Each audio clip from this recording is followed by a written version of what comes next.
La masacre de Múnich, u Operación Ikrit y Biram, fue un atentado terrorista ocurrido durante los Juegos Olímpicos de 1972 en Múnich, Baviera, al sur de Alemania Occidental, cuando 11 miembros del equipo olímpico israelí fueron tomados como rehenes y asesinados por un comando del grupo terrorista Septiembre Negro, una facción de la Organización para la Liberación de Palestina, liderada entonces por Yasir Arafat. Poco después del comienzo de la crisis, los miembros del comando demandaron la liberación de 234 prisioneros alojados en cárceles israelíes, así como de los fundadores de la fracción del Ejército Rojo, Andreas Baader y Ulrich Meinhof, encarcelados en Alemania. Los atacantes, que contaron con asistencia logística de grupos alemanes neonazis, asesinaron a 11 atletas y entrenadores israelíes y a un oficial de la policía de Alemania Occidental. 5 de los 8 miembros de Septiembre Negro resultaron muertos por la policía durante el fallido intento de rescate de los rehenes. Los 3 secuestradores que sobrevivieron fueron detenidos, pero liberados tan solo 53 días después tras el secuestro de un avión de Lufthansa. Israel respondió a los asesinatos organizando las operaciones Primavera de Juventud y Cólera de Dios, con el objetivo de castigar colectivamente a todos los responsables de la masacre. Al momento de producirse la toma de rehenes, los Juegos Olímpicos de Múnich 72 transcurrían en su segunda semana. El Comité Olímpico Alemán, organizador del evento, se había propuesto como objetivo que la atmósfera de la Villa Olímpica fuese abierta y amistosa. Se buscaba de esta manera dejar atrás la imagen de los Juegos Olímpicos de Berlín en 1936, que habían sido explotados como parte de la propaganda nacionalsocialista del régimen de Adolf Hitler. El film documental Un día en septiembre da a entender que el dispositivo de seguridad desplegado en torno a la Villa Olímpica fue intencionalmente leve y que los atletas podían entrar y salir de ella sin presentar ningún tipo de credenciales. Varios atletas eludieron los puntos de control en la villa y escalaban el cerco perimetral para acceder a la misma. La ausencia de personal de seguridad armado había sido motivo de preocupación para el titular de la delegación israelí, Shmuel Lalkin, ya antes de la llegada del equipo olímpico a Alemania. En entrevistas posteriores dadas a los periodistas Serge Grossart y Aaron Klein, Lalkin declaró haber comunicado su intranquilidad a las autoridades alemanas. El equipo israelí se hospedaría en un sector relativamente aislado del resto de la Villa Olímpica, en un pequeño edificio cercano al alambrado, por lo que Lalkin entendía que los atletas se encontrarían en una situación vulnerable respecto de un asalto desde el exterior. Las autoridades alemanas aparentemente aseguraron a Lalkin que se proveerían de seguridad adicional a la delegación israelí, pero Lalkin expresaría posteriormente que dudaba acerca de que dichas medidas se hubieran aplicado verdaderamente.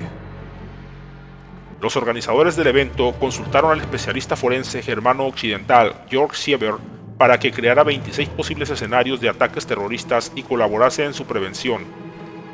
El escenario 21, previsto por Sieber, contemplaba una situación de asalto a las habitaciones de la delegación israelí por parte de un comando terrorista, que a su vez requeriría la provisión de un avión para abandonar Alemania. La organización se resistió a la aplicación del escenario 21, ya que iba contra la imagen de Juegos Felices que buscaban, por lo que se negaron a aumentar las medidas de seguridad. En la noche del 4 de septiembre, los atletas israelíes habían estado disfrutando de una salida nocturna por la ciudad antes de regresar a la Villa Olímpica.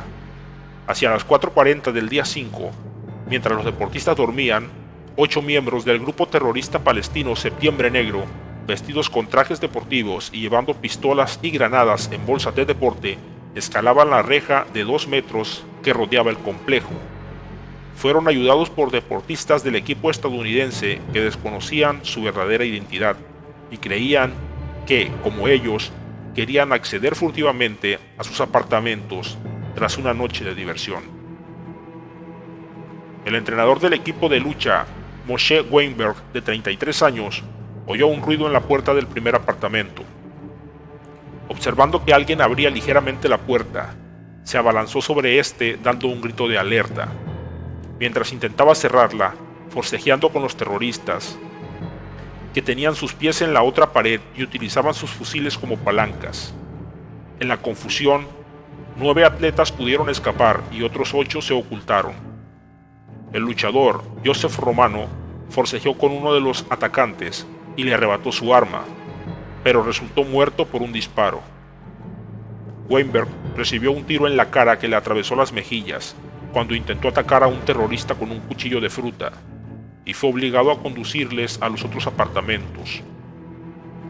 El israelí descartó deliberadamente el apartamento número 2 y los llevó directamente al número 3, donde se alojaban los atletas más fuertes, creyendo que podrían reducir a los terroristas.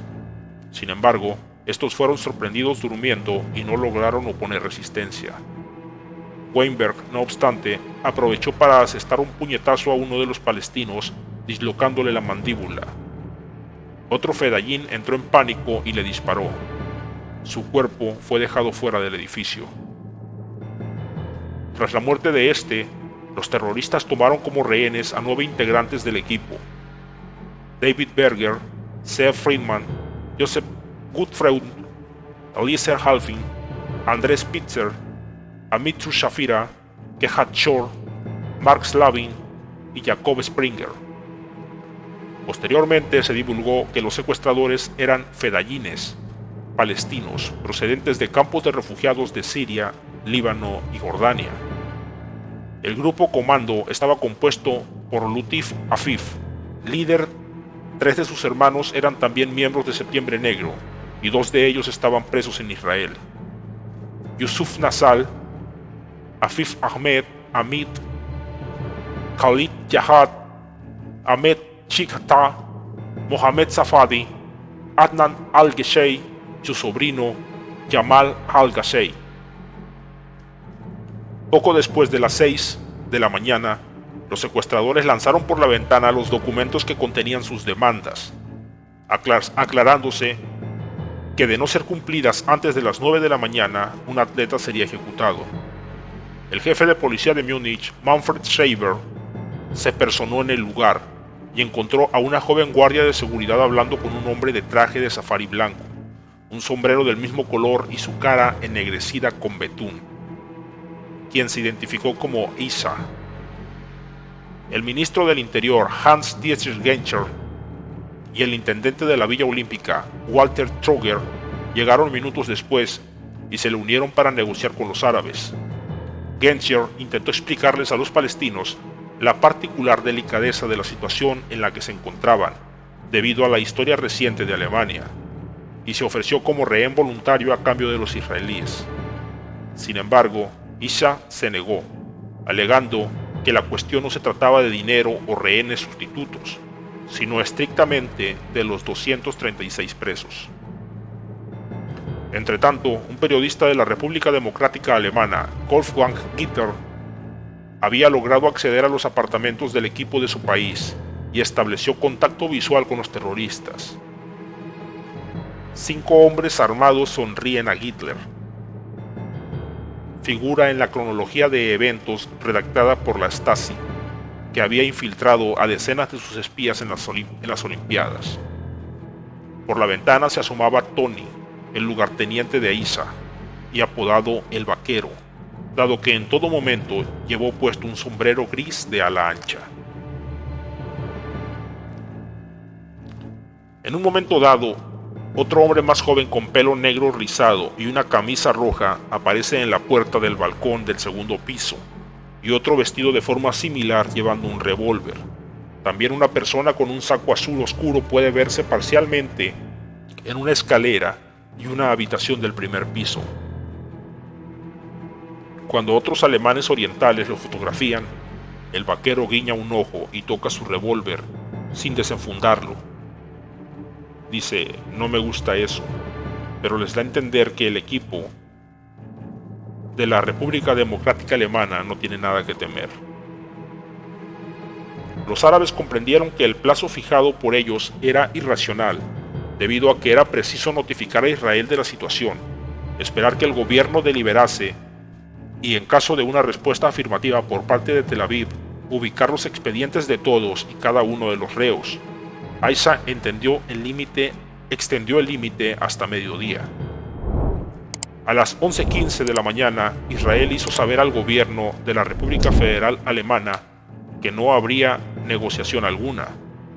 Para conseguir tiempo, Schreiber comunicó a los palestinos que aún no habían obtenido respuesta y que si querían matar a 1 o a 5 no podrían hacer nada para detenerlos. Aisha le concedió 1 hora, aunque la atmósfera estaba lo bastante calma como para que el líder terrorista bebiese una gaseosa con la mujer policía y que Tony fumara y se bronceara en la ventana del primer piso. Aisha comentó a su interlocutora que si no había noticias de Israel antes de la 1, quería que la prensa le tomara declaración y atestiguara la ejecución de 2 atletas. Schreiber se dirigió de vuelta al edificio y reconoció que aún no había progreso por parte del gobierno israelí para excarcelar a los 236 presos.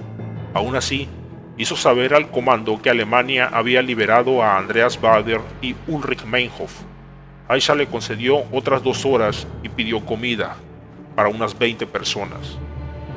En ese momento, los alemanes decidieron entrar en acción. Los alimentos fueron distribuidos en 4 cajones, de tal manera que se necesitarán más personas para llevarlos arriba. Se preveía que 2 policías disfrazados de cocineros entraran, contaran a los terroristas y verificaran la condición de los atletas. Sin embargo, anticipándose al plan, Aisha insistió en llevar la comida él mismo. Merck, por su parte, partió en busca del embajador de Túnez, que también oficiaba como líder de la Liga Árabe. Ambos hombres le exhortaron a que muestre al mundo que los palestinos no son asesinos. Aisha extendió nuevamente el plazo hasta las 5, aunque era consciente de que estaba siendo engañado. A medida que pasaban las horas, el Comité Olímpico Internacional veía aumentar el descontento popular y la presión internacional, exigiendo la suspensión indefinida de los Juegos, la cual no se produjo sino hasta las 15:30. El periodista israelí Dan Shilon afirmó que en su momento los medios de comunicación tuvieron una perspectiva muy cínica de la situación y se interesaron más por la audiencia que generaba la toma de rehenes que por la vida de los mismos. En este punto, los fedayines habían logrado el objetivo de hacer pública la causa palestina a lo largo del mundo.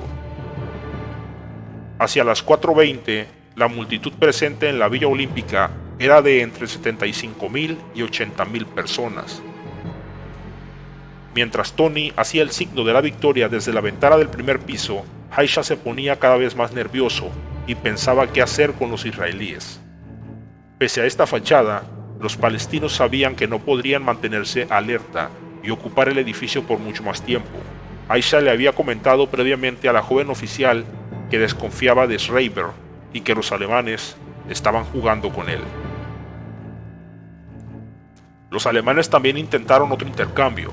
Los negociadores propusieron entregarse como rehenes sustitutos y acompañarían a los palestinos a cambio de que en un par de meses Israel liberase discretamente a unos 50 presos.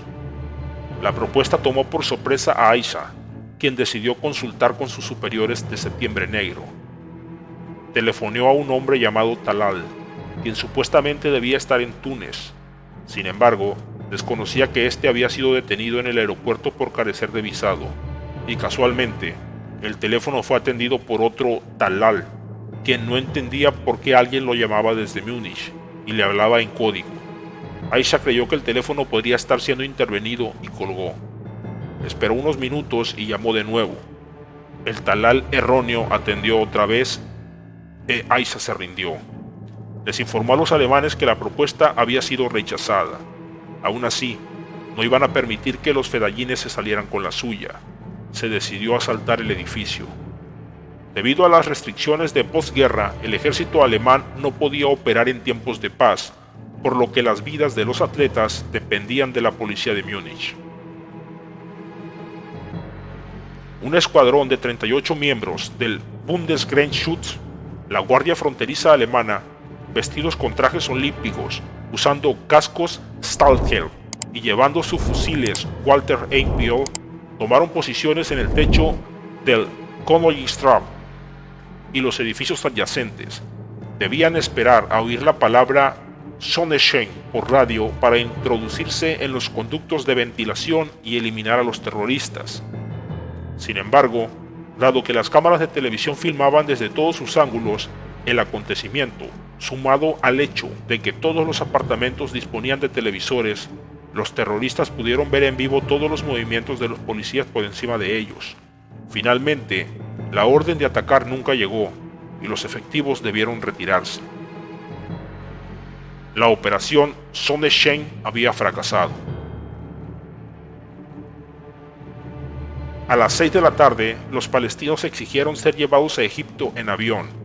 Según Jamal al-Ghashey, único fedayín sobreviviente, la idea era trasladarse a un país árabe que mantuviese buenas relaciones con Occidente, el cual a su vez tenía buenas relaciones con Israel, y de este modo poder continuar las negociaciones desde allí.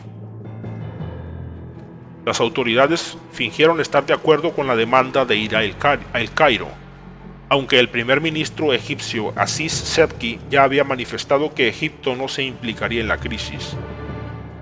2 helicópteros militares iban a transportar a los terroristas y rehenes a la base aérea de Fürstenfeldbruck.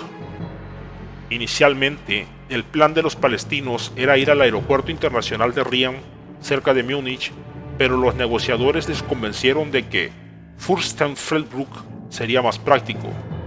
Las autoridades que siguieron a los fedayines y rehenes en un tercer helicóptero tenían un motivo oculto: un asalto armado en el aeropuerto. Un Boeing 727 fue colocado en la pista, con 5 o 6 policías armados y disfrazados como tripulantes. Se acordó que Aisha y Tony inspeccionaran el avión. El plan era que los alemanes los reducirían mientras abordaban, dando a los francotiradores la oportunidad de matar a los terroristas restantes en los helicópteros. Al darse cuenta de que los palestinos y los israelíes debían caminar 200 metros a través de las calles subterráneas de la Villa Olímpica para llegar a los helicópteros, la policía alemana vio otra oportunidad para emboscar a los terroristas y se apostaron francotiradores allí. No obstante, Heise insistió en revisar el camino y algunos fedayines se adentraron utilizando a Schreiber, Troger y Genscher como escudos humanos. En ese momento, los policías que estaban posicionados detrás de los autos estacionados en las calles laterales se alejaron, por lo que el ruido alertó a los terroristas de su presencia, quienes decidieron utilizar un autobús en vez de caminar. El autobús llegó a las 22 horas y transportó al contingente a los helicópteros. Aisha los revisó con una linterna antes de embarcar en grupos. Los alemanes habían presupuestado todo el tiempo que el comando palestino estaba integrado por solo 4 o 5 terroristas, de acuerdo con lo que Genscher y Troger habían visto en el interior del Königstraße. Sin embargo, durante el traslado desde el ómnibus a los helicópteros, el equipo de crisis descubrió que en realidad eran 8. Esta información nunca fue recibida por los francotiradores. Los 5 francotiradores alemanes que fueron escogidos para emboscar a los secuestradores habían sido seleccionados porque practicaban tiro los fines de semana. Durante la investigación posterior, el oficial identificado como francotirador número 2 declaró: "Yo creo que no soy un francotirador". Los 5 francotiradores fueron desplegados alrededor del aeropuerto, 3 en el techo de la torre de control, uno escondido detrás de un camión de servicio y uno detrás de una pequeña torre de la señal en tierra. Ninguno de ellos tenía información alguna, como tampoco disponían de armamento adecuado. Estaban equipados con el Heckler & Koch G3, el fusil de asalto estándar de las Fuerzas Armadas alemanas, equipo protector, radios, ni visión nocturna. Schreiber, su segundo al mando, Genscher y Merck supervisaron el intento de rescate desde la torre de control. Tanto Cooley como Rabe y Grossart sitúan la presencia del jefe del Mossad, Zvi Zamir, y de Victor Cohen, un asesor de alto rango de Zamir, como observadores. Este último señaló reiteradamente en entrevistas que nunca fue consultado por los alemanes durante el intento de rescate y que él pensaba que su presencia les incomodaba. En el último momento, viendo que los helicópteros estaban aproximando al aeropuerto, los efectivos a bordo del avión votaron unánimemente por abandonar su misión sin consultar al comando central. Esto dejó a los 5 tiradores en desventaja frente a un grupo más grande y mejor armado. El coronel Ulrich Wegener, edecán de Gensberg y futuro creador de la unidad antiterrorista de élite alemana, manifestó: "Estoy seguro de que con esto va a explotar todo el asunto". Los helicópteros aterrizaron poco después de las 22:30 y los 4 pilotos y 6 de los secuestradores salieron, mientras que 4 de los miembros de Septiembre Negro redujeron a los pilotos a punta de pistola, rompiendo una promesa anterior de que no tomarían ningún rehén alemán. Aisha y Tony se acercaron a inspeccionar el avión solo para encontrarlo vacío. Al darse cuenta de que habían sido engañados, corrieron de vuelta a los helicópteros. Mientras pasaban al lado de la torre de control, el francotirador 3 tuvo una última oportunidad para eliminar a Aisha, que había dejado al grupo sin líder. Sin embargo, la mala iluminación le impidió ver a su objetivo y su disparo impactó en el muslo de Tony. Hacia las 23 horas, los alemanes dieron la orden de abrir fuego. En el caos que siguió, Ahmed Chikta y Afif Ahmed Hamid, los 2 secuestradores que retenían a los pilotos de helicópteros, fueron muertos, mientras que los restantes, posiblemente ya heridos, se cubrieron, contestando al fuego por detrás y por debajo de los helicópteros y fuera de la línea de visión de los francotiradores, disparando a muchas de las luces del aeropuerto. Un policía alemán en la torre de control, Anton Fliegerbauer, fue alcanzado por una bala perdida. Los pilotos de los helicópteros huyeron. Los rehenes, en cambio, no pudieron hacerlo debido a que se encontraban atados. Algunas de las cuerdas serían encontradas mordidas. Finalizado el tiroteo. Los alemanes no habían coordinado el apoyo de vehículos blindados y solo en este punto se contactó por radio a Múnich pidiendo su envío, puesto que las rutas hacia el aeropuerto no se habían despejado. Los blindados quedaron atascados y llegaron alrededor de la medianoche. Con su aparición, los secuestradores sintieron el cambio en el statu quo y posiblemente entraron en pánico al pensar en el fracaso de su operación. A las 0:04, a las 12:04 de la noche del 6 de septiembre, un Fedayeen, probablemente Aisha, fusiló a los rehenes del helicóptero oriental. Springer, Halfin y Friedman murieron instantáneamente, mientras que Berger recibió 2 disparos en la pierna y se cree que habría sobrevivido al ataque inicial, ya que su autopsia determinó que había muerto por inhalación de humo. Entonces, el terrorista lanzó una granada a la cabina. La explosión resultante destruyó el helicóptero e incineró a los israelíes atados en su interior.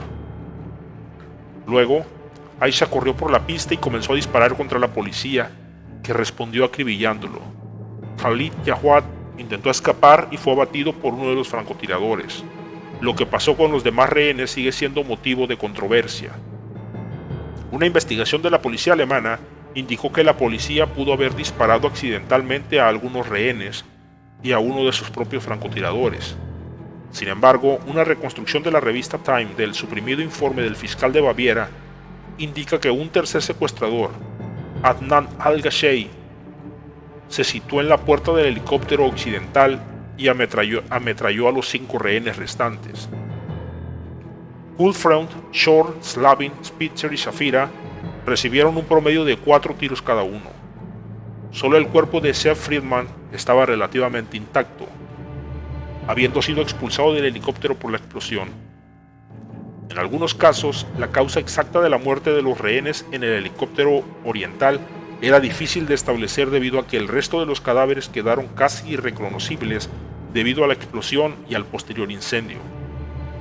3 de los hombres que quedaban yacían en el suelo, uno de ellos haciéndose el muerto, y fueron capturados por la policía. Jamal Al-Gashey había recibido un disparo en la muñeca derecha, Mohamed Safadi había sufrido una herida superficial en la pierna y Adnan al-Gashey había resultado ileso. Yusuf Nasal huyó, pero fue rastreado con perros policía unos 40 minutos más tarde en un estacionamiento. Acorralado y bombardeado con gases lacrimógenos, fue abatido después de un breve tiroteo. Para la 1:30 de la mañana, la batalla había terminado. En un principio la historia pareció escribirse prematuramente. Reuters anunció que todos los rehenes habían sido liberados y Konrad Hallers, el portavoz del gobierno de Alemania, aseguró que la operación había sido un éxito rotundo. La noticia llegó a Israel, donde Golda Meir brindó con su gabinete y llamó personalmente a las familias de los rehenes para felicitarles. Sin embargo, con el correr de los minutos, la información proveniente del aeropuerto alemán se volvía cada vez más contradictoria y confusa. El jefe de prensa de las Olimpiadas, Hans Klein, quien reportaba periódicamente la situación desde el aeródromo, comentó a las 0:25 al periodista Jim Mackay: "Estamos temiendo que la información dada hasta ahora es demasiado optimista".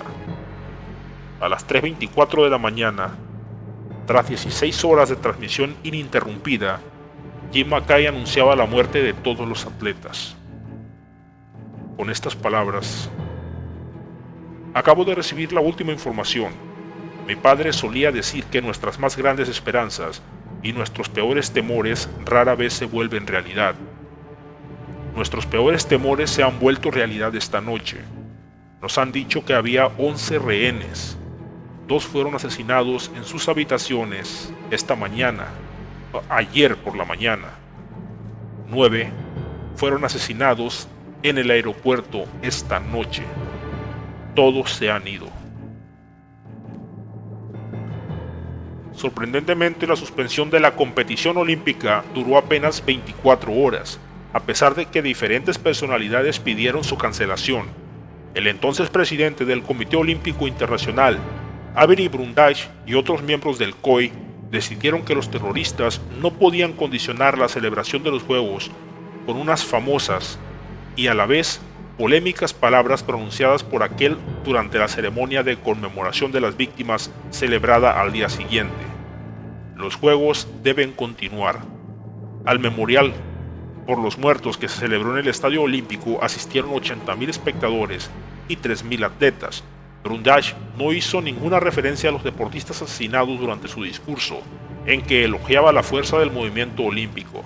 Este hecho enojó a los israelíes y muchas de las personas allí presentes.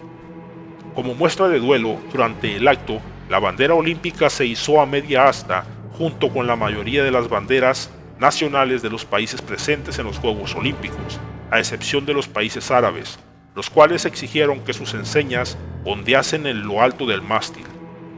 Las naciones árabes de donde procedían los terroristas lo veían como una claudicación frente a Israel.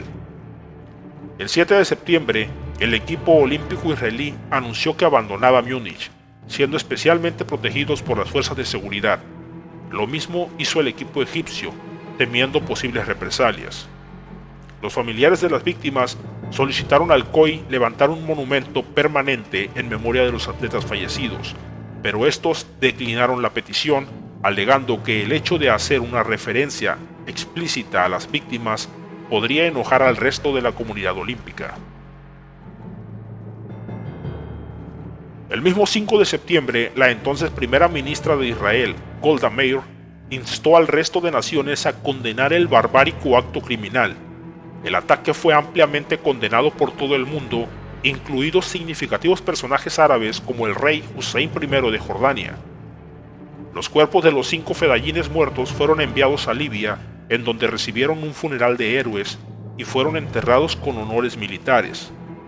Las autoridades alemanas encarcelaron a 3 terroristas sobrevivientes, y tan solo días después crearon la unidad antiterrorista GSG-9 para dar una respuesta contundente en futuras acciones de rescate de rehenes. El 8 de septiembre, la Fuerza Aérea Israelí respondió bombardeando las bases de la Organización para la Liberación de Palestina en Siria y Líbano, ataque que fue condenado por el Consejo de Seguridad de la ONU. Asimismo, una resolución de la ONU de condena de los hechos de Múnich, amparada por Estados Unidos, fue rechazada.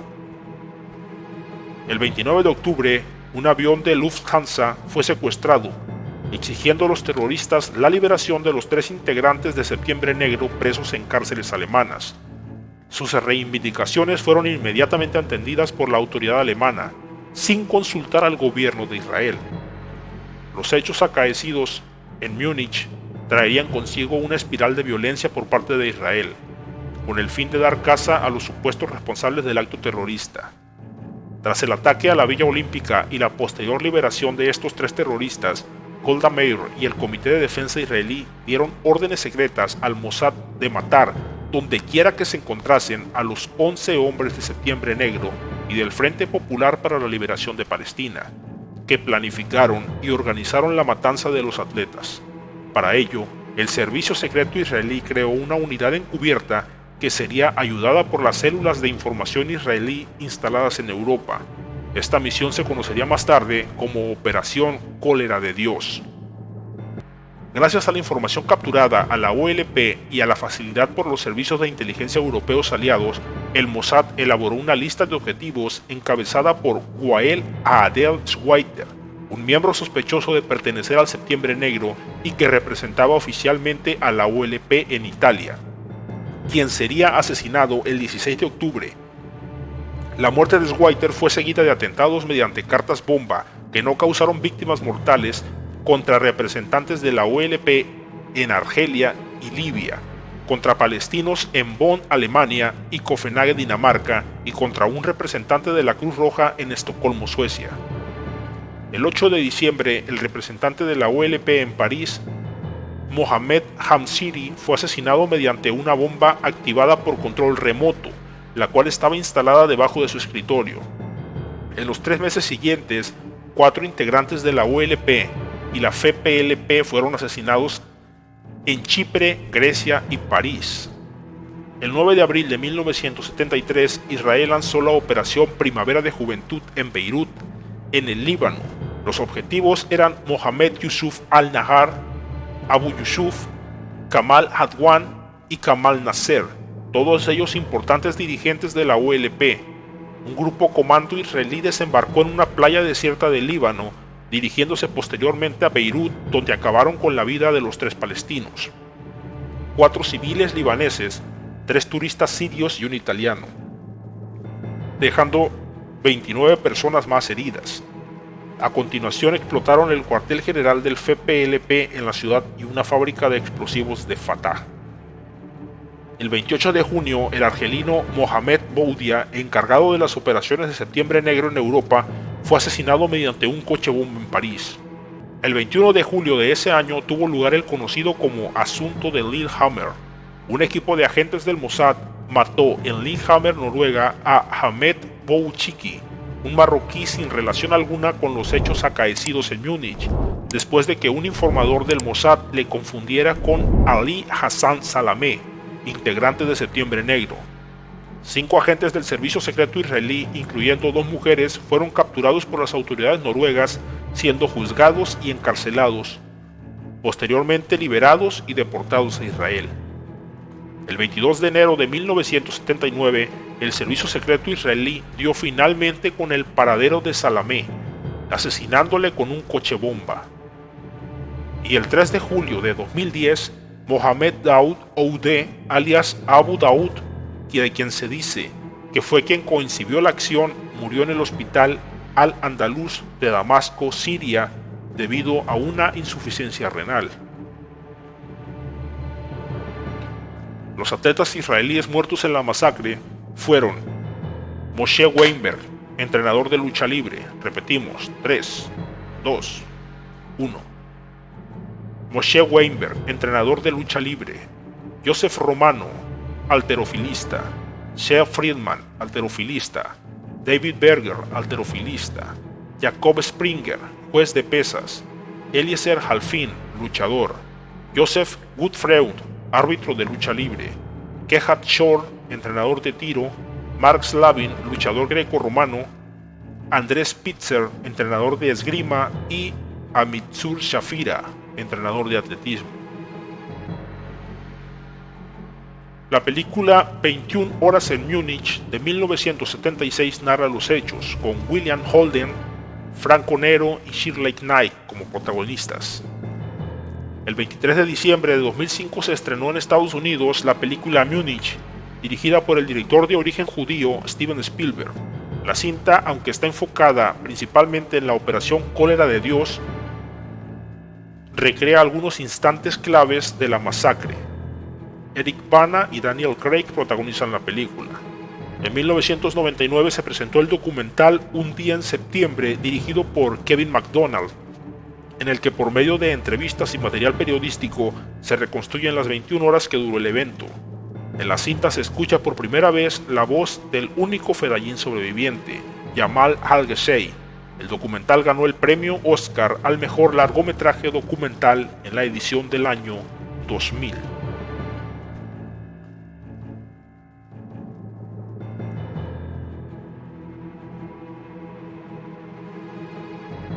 Texto obtenido de wikipedia.org.